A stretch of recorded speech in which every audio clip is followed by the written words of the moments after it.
دسمبر 25 افضل خواہش۔ بالکل، حشام جبیل کا بیٹا ادھم جبیل، جس کی دنیا آپ پر رک گئی ہے۔ ایک دن میں ہی ایمان کی دنیا پوری طرح الٹ چکی تھی۔ اسے کبھی خواب میں بھی نہیں سوچا تھا، کہاں محسین اور کہاں سید جبیل خاندان۔ اگر یہ سچ تھا تو خوفناک سچ تھا جو اس پر آشکار ہوا تھا۔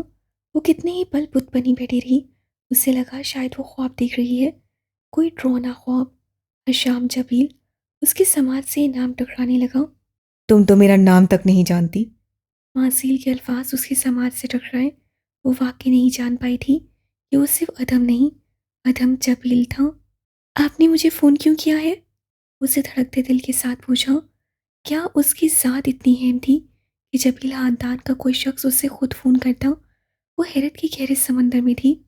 بات کافی لمبی چوڑی ہے، اور اس وقت جب کہ آپ ذہنی طور پر پریشان ہیں، میں یہ اہم بات ابھی نہیں کر سکتا۔ ہاں، البتہ آپ پاکستان پہنچ جائیں، اپنی ماں سے مل لیں، پھر ہم اس موضوع پر بھی بات کریں گے۔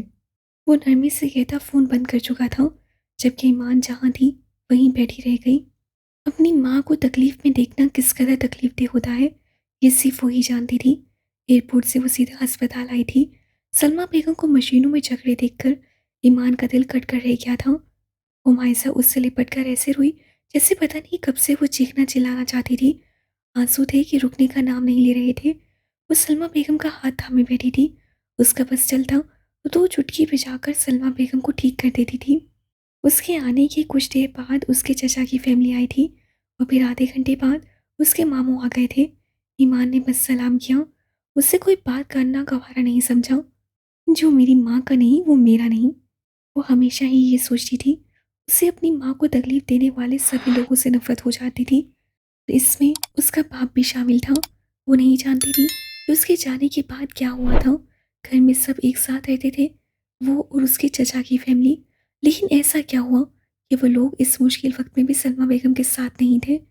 سلمہ بیگم کی آدھی بیماری تو ایمان کو دیکھتے ہی ٹھیک ہو گئی تھی۔ ان کا مرجھایا چہرہ کھل اٹھا تھا، اور ہمایسہ کو بھی اس کے آنے سے حوصلہ ہوا تھا۔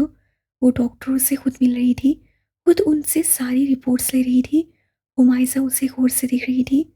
وہ اتنی بہادر تو کبھی نہیں تھی۔ جب وہ ڈاکٹر سے بات کر کے واپس آئی تو اسے ہمایسہ کو خود کی جانب تکتے پایا۔ کیا دیکھ رہی ہو میزو؟ وہ اس کا ناک کھینچتے اس کے پاس بیٹھ گئی اور اس کا ہاتھ تھام لیا۔ سادہ کھدر کی شلوار قمیض پر گرم جیکٹ پہنے اور اوپر گرم سکارف لیے وہ پوری اعتماد لگ رہی تھی۔ آپ بڑی ہو گئی ہیں۔ ہمایسہ کے کہنے پر وہ بے اختیار ہنس پڑی۔ اچھا، کتنی بڑی ہو گئی ہوں؟ اس سے شرارت سے پوچھا۔ ہمایسہ اسے ہی دیکھ رہی تھی۔ گلابی نم آنکھوں سے مسکراتی ایمان اسے بہت پیاری لگی۔ اتنی بڑی کہ اب ہمیں کسی اور کی ضرورت نہیں پڑے گی، آپ میرا اور امی کا خیال رکھ سکتی ہیں۔ وہ بولتے بولتے رو پڑی۔ ایمان نے بے ساختہ اسے گلے سے لگایا۔ وہ نہیں جانتی تھی سلمہ بیگم اور ہمایسہ نے اس سے کیا چھپایا تھا، پر اب وہ آ گئی تھی، اور وہ پہلے والی ایمان نہیں تھی، وہ اب سمجھدار ہو گئی تھی۔ اگلی صبح سلمہ بیگم کو ICU روم سے شفٹ کر دیا گیا۔ وہ ایمان کو دیکھ کر جی اٹھی تھی، اسی لیے ان کی حالت میں بھی کافی سدھار آیا تھا۔ ایمان کا بیگ اب تک ہسپتال میں تھا، اس سے گھر جانا ضروری نہیں سمجھا تھا۔ ہمایسہ بھی وہیں ان کے پاس سی۔ ایمان کی آنکھیں بار بار بھیگ رہی تھیں۔ اس سے کبھی تصور بھی نہیں کیا تھا کہ ایسا کچھ ہوگا، لیکن وہ اب اللہ کا شکر ادا کر رہی تھی کہ وہ اپنی ماں کے پاس سی، وہ انہیں زندہ سلامت دیکھ رہی تھی، اور اس کا ذہن بار بار حشام جبیل کی جانب جا رہا تھا۔ اس سے آپریشن کے پیسے دیے تھے، وہ کسی فرشتے کی طرح مدد کرنے آیا تھا۔ اگر آج وہ نہ ہوتا تو وہ مزید سوچ نہ پائی۔ اسے سر جھٹک کر اس خیال کو ذہن سے نکال دیا۔ سارے رشتہ دار واپس چلے گئے تھے۔ اس کے ماموں نے رکنا چاہا، لیکن ایمان نے سہولت سے منع کر دیا۔ انہوں نے پیسوں کا پوچھا، اگر ضرورت ہو۔ ایمان نے پھر بھی منع کر دیا۔ اس کی مدد کے لیے اللہ نے کسی اور کو بھیجا تھا۔ اسے پورا یقین تھا اللہ اگر کسی مشکل میں ڈالتا ہے تو نکالتا بھی خود ہی ہے۔ اس کا فون بیگ میں پڑا تھا، وہ کسی کو جواب نہیں دے پائی تھی، نہ روز کو پہنچنے کا بتایا تھا اور نہ معسیل کے کسی میسج کا جواب دیا تھا۔ وہ اس کے بنا بتائے پاکستان آنے پر بہت برہم تھا۔ تم میرے ساتھ ایسا کیسے کر سکتی ہو؟ مجھے بنا بتائے تم مجھ سے 7 سمندر دور کیسے جا سکتی ہو؟ بہت ظالم ہو۔ اس سے گہرا سانس فضا میں خارج کرتے فون واپس بیگ میں پھینک دیا۔ وہ پوری طرح الجھی ہوئی تھی۔ اس کا دماغ اوپر نیچے ہونے والے واقعات و حادثات کی وجہ سے جم چکا تھا۔ وہ سوچ نہیں پا رہی تھی، نہ سوچنا چاہتی تھی، پر سوچے اس کا پیچھا نہیں چھوڑ رہی تھیں۔ وہ یہ سمجھ نہیں پا رہی تھی اسے ماسیل یعنی ادم کے باپ نے فون کیوں کیا تھا، اور اسے ماسیل نے بتایا تھا وہ اپنے ڈیڈ سے بہت محبت کرتا تھا، تو کیا وہ ان سے بات نہیں کرتا تھا؟ آگے خشام جبیل کو ایمان تک کیوں آنا پڑا؟ ایک بار پہلے بھی خشام جبیل آیا تھا ہانم کے پاس آرچے کے سلسلے میں، اور آج پھر خشام جبیل آیا تھا ایمان کے پاس ماسیل کے سلسلے میں۔ پہلے بھی خشام جبیل اور ہانم دونوں کے ساتھ برا ہوا تھا، اب جانے کس کی باری تھی۔ کچھ دیر بعد سلمہ بیگم کو چھٹی مل گئی۔ اب وہ کلیئرنس کرواتی پھر رہی تھی جب اس کا فون بجا۔ فون اسی نمبر سے آیا تھا، پر اس سے غور نہیں کیا۔ جیسے ہی فون اٹھا کر کان سے لگایا وہی آواز سنائی دی۔ مس ایما، آپ کی سب سے بڑی خواہش کیا ہے؟ اچانک ہی پوچھا گیا۔ وہ تھوڑا حیران ہوئی، پھر سوچ میں پڑ گئی۔ آئی نو، ابھی آپ کہیں گی کہ آپ کی مدر صحتیاب ہو جائیں، وہ ہو جائیں گی انشاءاللہ۔ اس کے علاوہ بتائیں۔ وہ رادھاری سے گزر رہی تھی، یہاں شور بہت تھا۔ وہ تیز تیز چلتی نسبتاً پرسکون جگہ پر آئی، اس کے ہاتھ میں فائل تھی۔ وہ اب کھڑکی کے سامنے کھڑی تھی۔ کھڑکی سے اندر داخل ہوتی مدھم سی دھوپ اس پل سہانی لگ رہی تھی۔ وہ سردیوں کی دھوپ میں کھڑی ہوئی تو اسے اپنے جسم میں حرارت اترتی محسوس ہوئی۔ مس ایما، اسے پکارا گیا۔ میں چاہتی ہوں میری روح کو لینے دو نہیں بہت سارے فرشتے آئیں۔ دوسری جانب موجود شخص کو اس جواب کی توقع نہیں تھی۔ گہری خاموشی چھا گئی۔ صرف وہ دو فرشتے نہ آئیں جو مجھے لے جا کر اللہ کے آگے پھینک دیں اور پھر بولیں کہ بنت آدم اب کر گناہ، اب کر کے دکھا، اب کرنا نافرمانی، اب کر کے دکھا، اب تجھے جھکنا پڑے گا، جھک جھک اللہ کے سامنے۔ اس کی آواز پھرا سی گئی۔ وہ خود نہیں جانتی تھی اس کی یہ خواہش کب زور پکڑ گئی تھی۔ میں نہیں چاہتی فرشتے مجھ پہ غضبناک ہو کر آئیں، میں چاہتی ہوں خوشی خوشی میرا استقبال کو آئیں۔ دوسری جانب سے کچھ نہیں بولا گیا۔ کتنی پاگل ہوں میں، کتنی بڑی خواہش پال رکھی ہے۔ وہ تنزیہ مسکرائی تھی جیسے خود کا یہ مذاق اڑا رہی ہو، پھر وہ خاموش ہو گئی۔ دوسری جانب سے کچھ بولے جانے کا انتظار کرنے لگی، پر دوسری جانب بنا کچھ کہے فون بند کر دیا گیا۔ ٹو ٹو کی آواز سن کر اس سے حیرت سے فون کو دیکھا اور پھر وہ کندھے اچکا کر آگے بڑھ گئی۔ وہ جب سلمہ بیگم کو لے کر گھر پہنچی تو گھر کا نقشہ دیکھ کر حیران رہ گئی۔ یہ وہ گھر نہیں تھا جہاں اس کا بچپن گزرا تھا۔ یہاں تو دو بڑے بڑے محل نما گھر کھڑے تھے۔ وہ بہت سارے کمرے، سرخ ٹائلوں والا فرش اور ایک گیٹ کہیں غائب ہو گیا تھا۔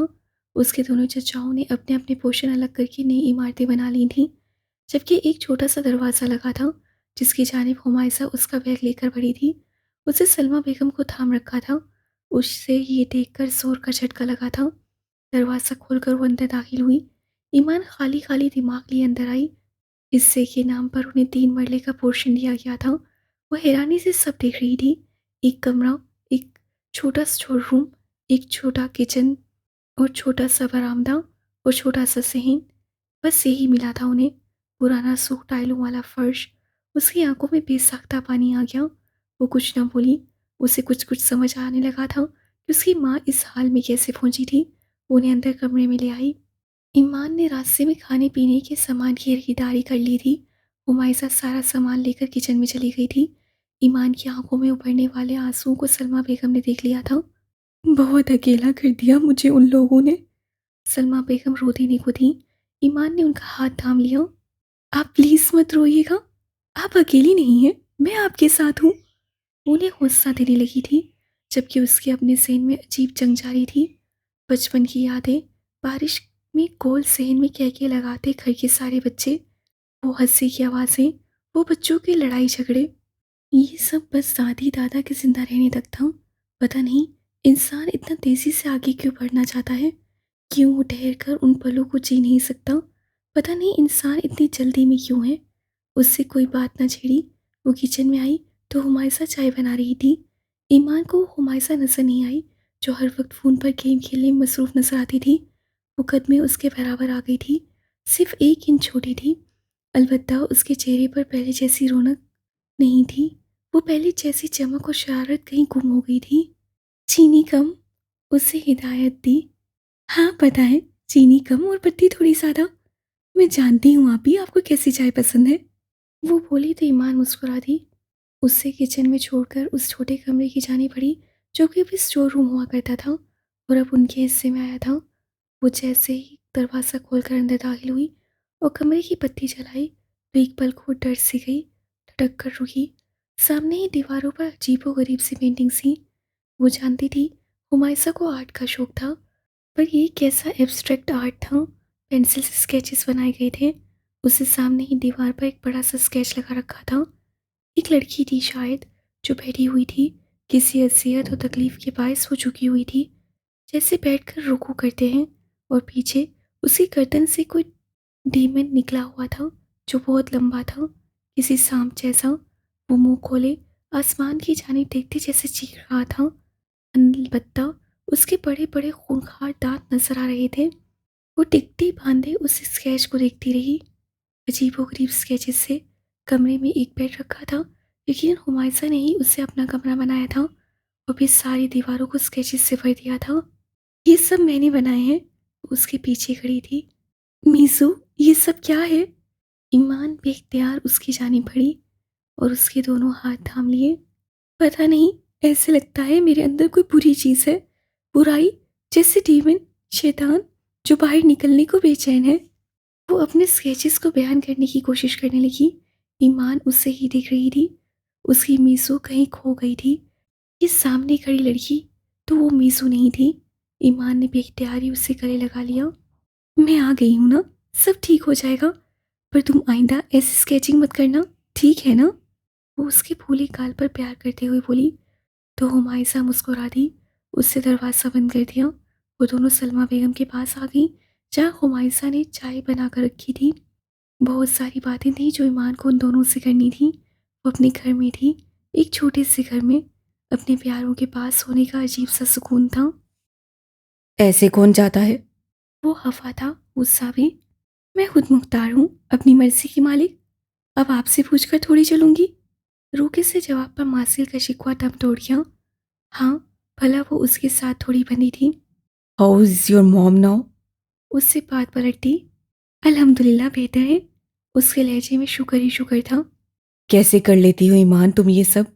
وہ بے بس تھا، اکتایا ہوا، تھکا ہوا۔ کیا؟ وہ الجھی۔ کیسے رہ لیتی ہو اتنا پرسکون، اتنا مطمئن؟ کیوں تمہیں اللہ سے شکایتیں نہیں ہوتی؟ کیوں تم اس پر غصہ نہیں ہوتی ہو؟ کیوں تم اس پر چیختی چلاتی نہیں ہو؟ اور اس سے کیا ہوگا؟ ایمان نے الٹا سوال کیا۔ وہ فون سننے سے ہند میں آئی تھی۔ اندر ہمائسہ اور سلمیٰ بیگم کسی بات پر ہنس رہی تھیں۔ اس کی دنیا مکمل تھی، وہ بھلا کیوں شکوے کرتی؟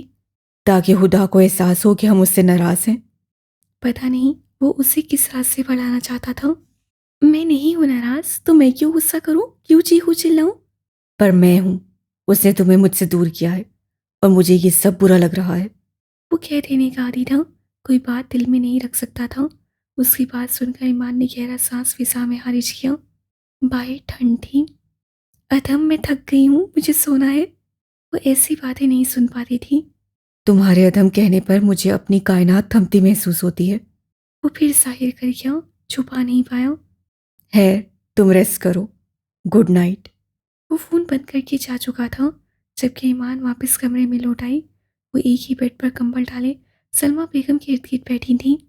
اب ہمائسہ کوئی پرانا قصہ سنا کر ان دونوں کو ہنسا رہی تھی، جبکہ رات باہر گہری ہوتی جا رہی تھی، اس کی سیاہی بڑھ رہی تھی۔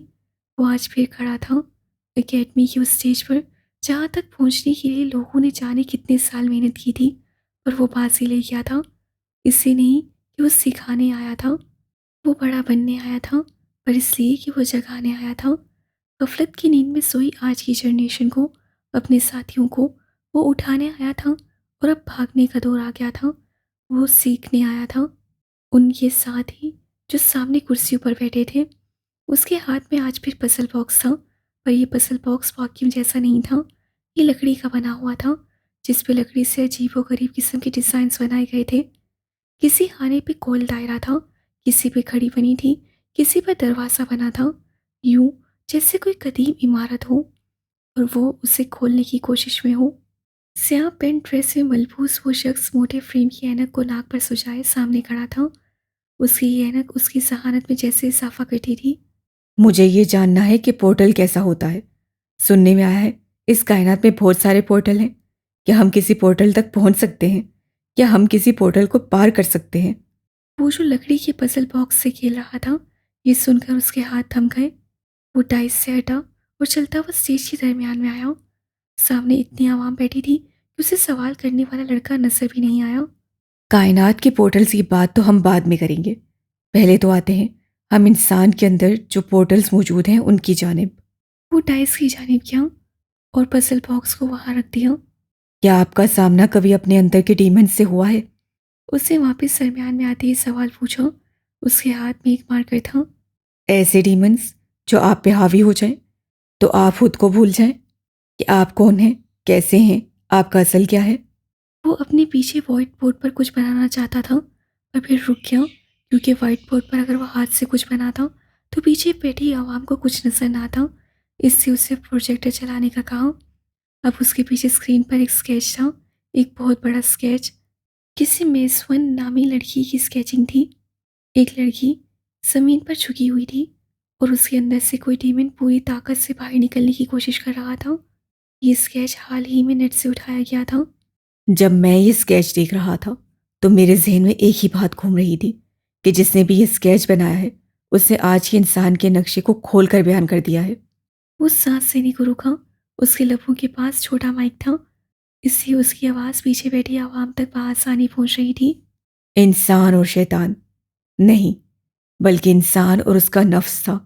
درمیان میں ایک پورٹل ہے، یعنی ایک راستہ جسے ہم اگر پار کر لیں تو سمجھ لیں ہم کسی دوسرے روپ میں منتقل ہو جاتے ہیں۔ اس نے نگاہ اٹھا کر اپنے سامنے بیٹھی عوام کو دیکھا۔ آخر یہ کیوں کہا گیا کہ جنت 2 قدم کے فاصلے پر ہے؟ ایک قدم نفس پر رکھو تو دوسرا جنت میں۔ آخر کیوں؟ کبھی سوچا ہے آپ لوگوں نے؟ اس سے سوال کیا پر کوئی جواب نہیں ملا۔ آپ کو کیا لگتا ہے یہ جو ڈیمن ہمارے اندر سے نکل رہا ہے یہ کیا ہے؟ یہ کوئی باہر کا مونسٹر نہیں ہے، یہ وہ نفس ہے جس پر ہم نے قدم رکھ کر پورٹل پار کرنا ہے، وہ راستہ جس کی دوسری جانب جنت ہے۔ پر ہم اپنی خواہشات کو خود پر اتنا حاوی کر چکے ہیں، ہمارا یہ نفس اتنا طاقتور ہو چکا ہے کہ ہمیں تباہ کرتا ہے، یہ ہمیں ادھیڑ کر باہر نکل آیا ہے۔ ہال میں موت سی خاموشی تھی۔ اس کے طاقتور ہونے سے انسان ہمیشہ تکلیف میں مبتلا ہی رہتا ہے۔ یہ کوئی عام چیز نہیں ہے جو آسانی سے دب جائے گا، اس پر کڑی محنت کرنی پڑتی ہے۔ وہ سانس لینے کو رکا۔ دوسری جانب یہ ڈیمن ہے، ہمارے اندر کی وہ برائی ہے جو ہمیں اکساتی ہے، جو ہمیں ابھارتی ہے، جو ہمیں باغی بناتی ہے، جس کو ہم ذرا سی ہوا دیں تو آپ کے سامنے یہ ہمارے وجود کے چھیٹر اڑاتی باہر نکل آتی ہے، اور اس سے صرف ہم نہیں بلکہ باقی لوگ بھی نہیں بچ پاتے۔ 10 دن کیسے گزرے پتہ ہی نہیں چلا۔ سلمہ بیگم اب پہلے سے بہت بہتر تھی۔ ایمان تو انہیں دیکھ دیکھ کر جیتی تھی، انہیں صحتیاب ہوتے دیکھ کر وہ جیسے جی اٹھی تھی۔ اس دن وہ سلمہ بیگم کے ساتھ دھوپ میں بیٹھی تھی جب سلمہ بیگم نے اس سے سوال پوچھا، میرے آپریشن کے لیے اتنی بڑی رقم کہاں سے آئی؟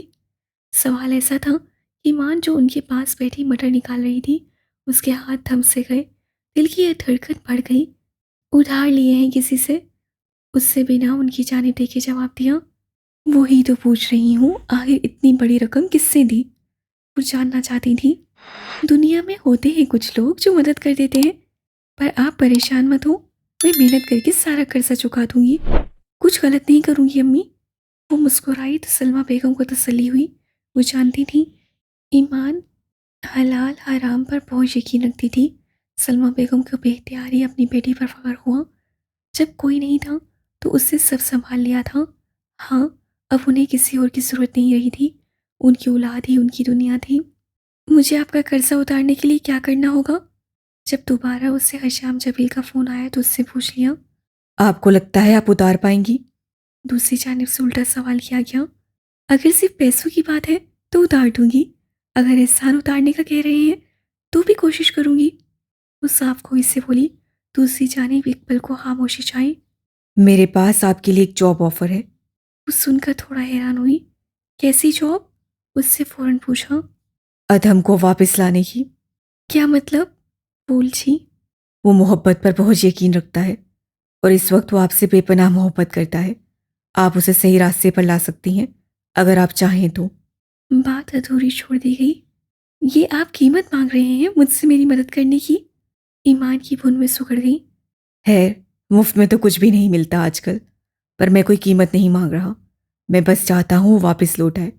میں چاہتا ہوں آپ اس کی محبت کو اپنا لیں۔ یہ میری بس میں نہیں ہے۔ اگر میں نے اس کی محبت اپنانی ہی ہوتی تو کب کی اپنا لی تھی؟ وہ ٹھوک ٹھوک لہجے میں جواب دینے لگی۔ کوئی جلدی نہیں ہے، آپ سوچ لیں۔ یہ ایک باپ کی خواہش ہے کہ اس کا بیٹا گھر آ جائے۔ اگر آپ کوئی مدد کر سکتی ہیں تو ضرور کریں، اور مجھے لگتا ہے آپ اس شخص کے لیے اتنا تو کر ہی سکتی ہیں جس سے آپ کی ماں کی جان بچانے میں مدد کی ہو۔ الفاظ ایسے تھے کہ وہ سوچ میں پڑ گئی۔